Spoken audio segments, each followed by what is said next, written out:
आज जो बिल लेकर आया हूं, ये बिल के बारे में मैं थोड़ी पृष्ठभूमि भी बताना चाहता हूं।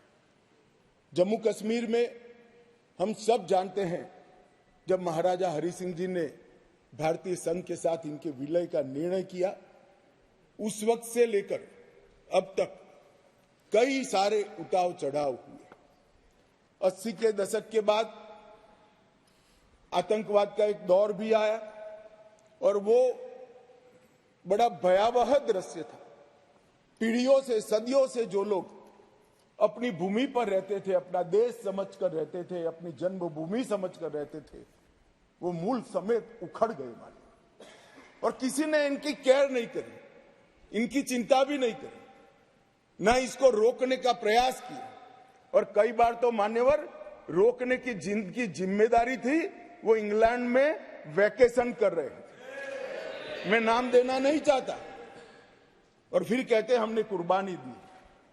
आपकी कुर्बानी आंख माथों पर अगर दी है तो, मगर सटीक काम और सटीक उपाय और शक्ति के साथ वोट बैंक की राजनीति के बगैर उस वक्त उसको आतंकवाद को उगता हुआ खत्म करते तो आज उनको अपना प्रदेश छोड़ने की जरूरत ही नहीं पड़ती, ना मुझे बिल लेकर आज सदन के सामने आना पड़ा।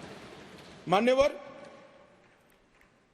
जब ये विस्थापित हुए तब देश के अन्य हिस्सों में, अपने ही देश में शरणार्थी बनकर उनको जाना पड़ा। दिल्ली, बेंगलुरु, पुणे, अहमदाबाद, चेन्नई, न जाने कहां कहां गए। लगभग वर्तमान के आंकड़ों के अनुसार 46,631 परिवार और 1,57,967 लोग अपने ही देश में विस्थापित हो गए। और इस तरह से विस्थापित हुए कि उनकी जड़ें ही अपने खुद के देश से, अपने खुद के प्रदेश से, अपने खुद के वतन से उखड़ कर रह गई।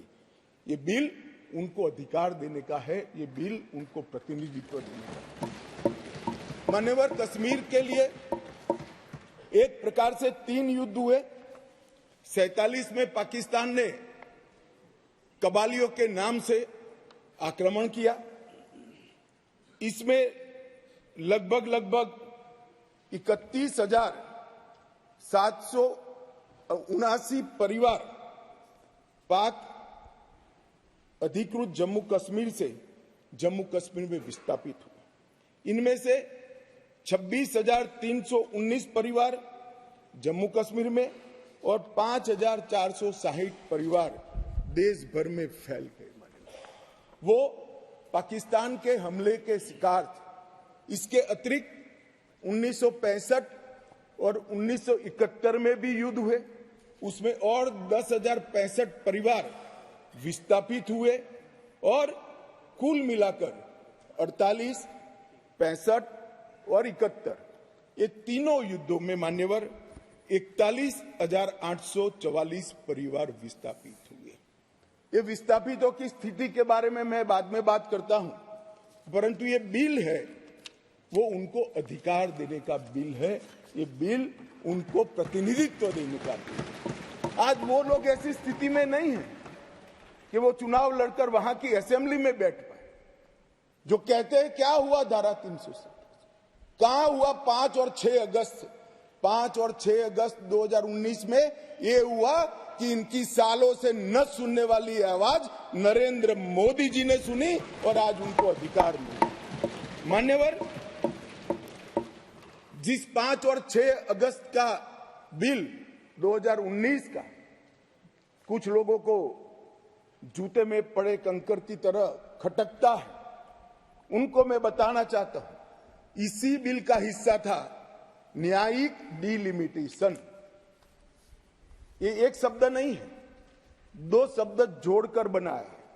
क्योंकि पहले जो डिलिमिटेशन हुआ था वो इस तरह से था, एक कॉन्स्टिट्यूएंसी यहां बनी है और दूसरा ये वो कॉन्स्टिट्यूएंसी का हिस्सा 15 किलोमीटर दूर है। क्यों? क्योंकि मुझे चुनाव जीतना है। इस तरह से डिलिमिटेशन हुआ। ये डिलिमिटेशन के सामने मैंने जानबूझकर एज ए लेजिस्लेटर न्यायिक डिलिमिटेशन लिखा था, वो आज मैं सदन को बताऊं। डिलिमिटेशन कमीशन डिलिमिटेशन और डिमार्केटेड असेंबलीज ये लोकतंत्र का मूल है। जनप्रतिनिधि को चुनने की इकाई तय करने की प्रक्रिया है। असेंबली जो बनती है वहीं से मतदाता अपना प्रतिनिधि विधानसभा में भेजते हैं। अगर डिलिमिटेशन की प्रक्रिया ही पवित्र नहीं है तो लोकतंत्र कभी पवित्र नहीं रह सकता मान्यवर। इसलिए इस बिल के अंदर हमने व्यवस्था करी थी कि डिलिमिटेशन, न्यायिक डिलिमिटेशन फिर से किया जाएगा और सभी की सुनवाई हुई। डिलिमिटेशन कमीशन जम्मू कश्मीर में सब जगह पे गया, अंतिम जिले से लेकर पहले जिले तक सब जगह घूमे। कई समुदायों के प्रतिनिधियों ने इनको आवेदन पत्र दिए थे। पाक ऑक्यूपाई कश्मीर से आए हुए लोगों ने भी दिए थे और कश्मीर घाटी से भागकर जम्मू में शरण लेने वाले लोगों ने और कश्मीर घाटी से भागकर देश भर में फैले हुए कश्मीरियों ने भी आवेदन दिए थे कि हमारा प्रतिनिधित्व का कोई डिलिमिटेशन कमीशन संज्ञान ले। और मुझे आनंद है मान्यवर कि डिलिमिटेशन कमीशन ने इसका संज्ञान लिया। भारत के इलेक्शन कमिश्नर ने विधानसभा में 2 सीटें कश्मीरी विस्थापितों के लिए नामांकन की जा सके और 1 सीट अनधिकृत ऑक्यूपेशन जो हमारे कश्मीर का हिस्सा पाकिस्तान कर बैठा है वहां से विस्थापित लोगों में से एक व्यक्ति को नॉमिनेट करना पड़े। ये इसका हाथ। अब इसमें क्या है, पहले भी मिलता था ना, पहले नहीं मिलता था। पहले सिर्फ जरूरत लगे तो प्रतिनिधित्व न हो तो महिलाओं को 2 सीट दी जाती थी। हमने 3 सीटें और अपॉइंट करने की डिलिमिटेशन कमीशन की जो सिफारिश है उसको बिल में परिवर्तित कर कानूनी जामा पहनाकर आज मैं इस महान सदन के सामने उपस्थित हुआ हूं। मान्यवर, इसमें से 2 सीटें कश्मीरी विस्थापितों के लिए होगी जो घाटी से विस्थापित हुए हैं और 1 सीट पाक ऑक्यूपाई जम्मू कश्मीर के विस्थापित व्यक्तियों के लिए नामित की जाएगी। इसमें से एक महिला होना जरूरी है। इस प्रकार का एक कानूनी सुधार लेकर आज मैं यहां पर हुआ है। डिलिमिटेशन कमीशन के इतिहास में पहली बार 9 सीटें शेड्यूल्ड ट्राइब के लिए आरक्षित की गई है और एसटी के लिए 9 सीटें और अनुसूचित जाति और जनजाति के लिए 20 सीटों का आरक्षण की व्यवस्था करें। नई जो स्कीम बनी है उसमें जम्मू में पहले 37 सीटें थी, 37 सीटें थी। ये भी न्याय का सवाल है। जम्मू में पहले 37 सीटें थी, अब 43 हुई है, 43 हुई है। कश्मीर में पहले 46 थी, अब 47 हुई है और पाक ऑक्यूपाई कश्मीर की 24 सीटें, क्योंकि वो हमारा है, हमने रिजर्व रखी है मान्यवर, 24 सीटों को